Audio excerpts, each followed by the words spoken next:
재판에서 소란을 피워 감치 처분을 받았던 김용현 전 국방부 장관의 변호인이 2달 반 만에 감치됐습니다.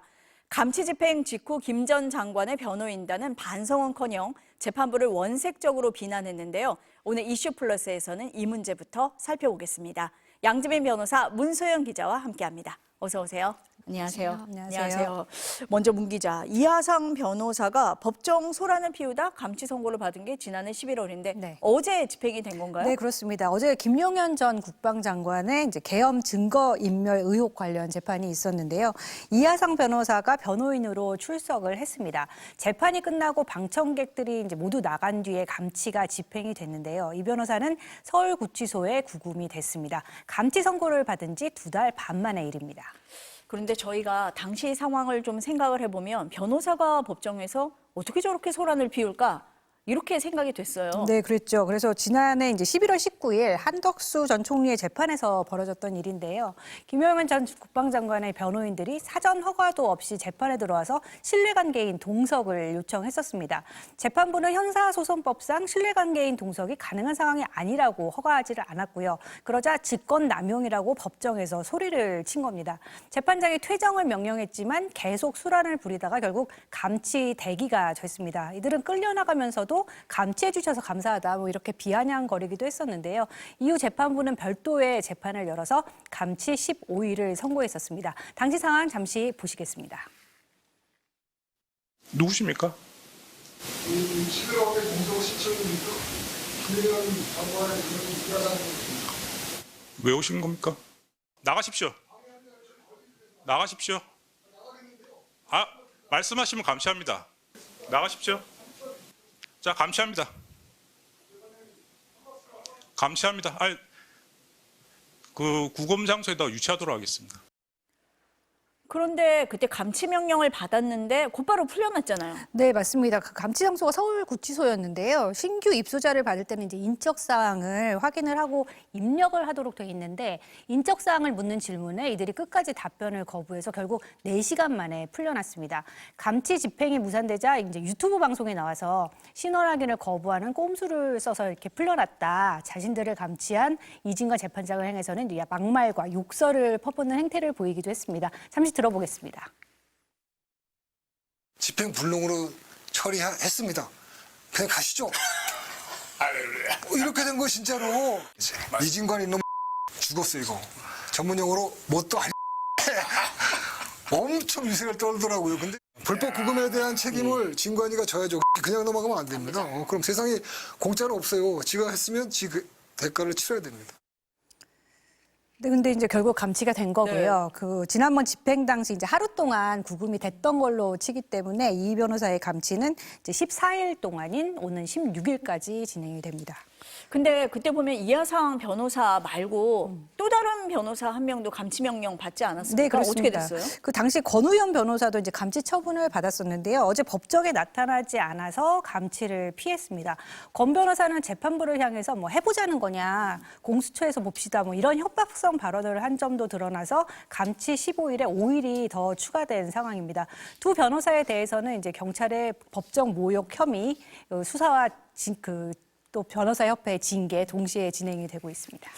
그런데 이 감치가 집행된 뒤에 이 변호사들이 반성은 하기는커녕 재판부를 비난을 했던데요? 네, 김 전 장관 변호인단이 법원의 감치 집행 결정에 강하게 반발을 했는데요. 또 다른 변호인인 유승수 변호사가 입장문을 냈습니다. 법관이 다른 사건의 변호인을 인신구속한 것은 대한민국 사법 역사의 오욕으로 기록될 것이다.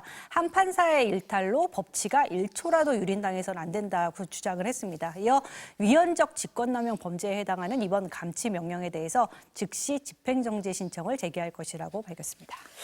변호사님, 어떻습니까? 법정에서 변호사가 이렇게 소란을 피우는 경우 보신 적 있으세요?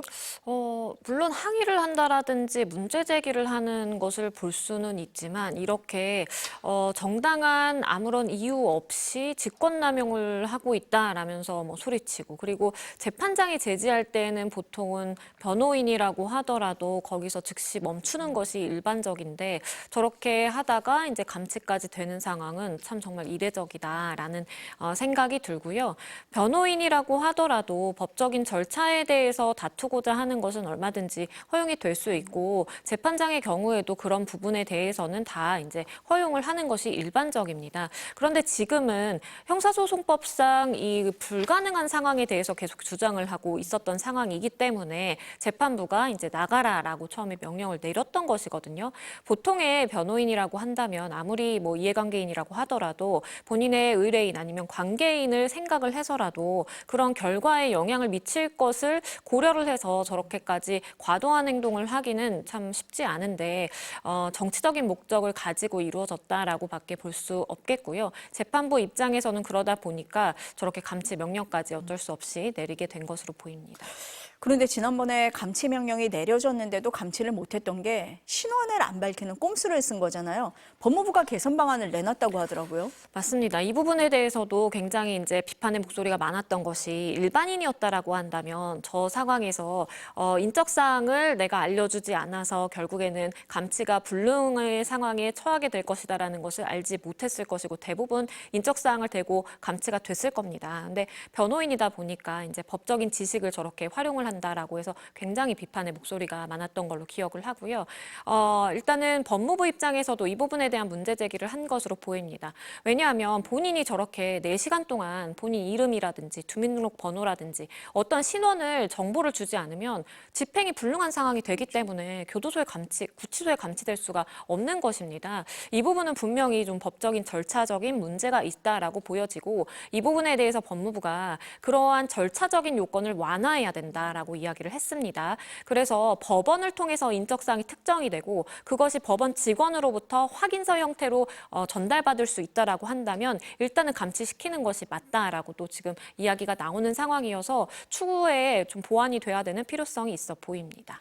근데 입장문에 보니까 감치 명령이 위헌적인 직권 남용이다. 집행정지 신청을 하겠다라고 했습니다. 이 주장은 어떻습니까? 받아들여지기 힘든 주장이라고 보여집니다. 그러니까 절차적으로 집행이 되는 과정에서 문제가 있었다라고 한다면 결정에 대한 항고라든지 아니면 집행정지 신청을 할 수 있는 길은 열려 있습니다. 그런데 이제 이 부분이 과연 주장하는 것처럼 위헌적인 직권 남용이었느냐라고 보면 그건 아닌 상황으로 보여지거든요. 그렇기 때문에 집행정지 신청을 할 수는 있겠지만 그 결과가 인용이 되기는 받아들여지기는 힘든 상황이다라는 생각이 듭니다.